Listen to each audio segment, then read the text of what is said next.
Охо, бауырымнан ажыптау кетіп қалған. Жөнделмей ма бауырым? Жөндіргенде мотор кетіп қалған ғой оның. Қазір ажыптау ақшаға түсіп кетесің ғой. Бүгін аренда қалған ем. Таксовать етіп ақша табылма деп. Өзің емес пе қаша? Неге емес?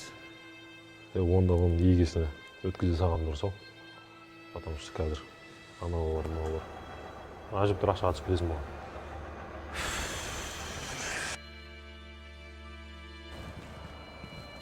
Бауырым, бағана азанда сендерден арендаға машина алған едім ғой. Сол бұзылып қалды. Енді? Жаңа СТО-ға барсам, моторы кетіп қалды дейді. Ақшамды қайтарып беріңдерші. Сен қуасың ба сен? Жұмыс істеймін деп өзің ең арзан машина алдың.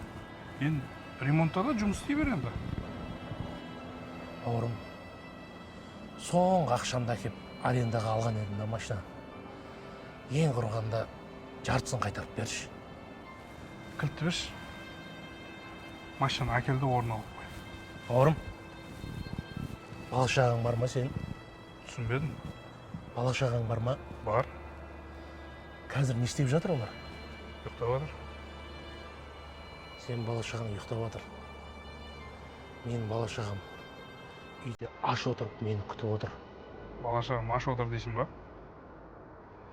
Бала-шағаң аш отырса, демек сен жаман әкесің. Басын қатырмада машина қойып қой.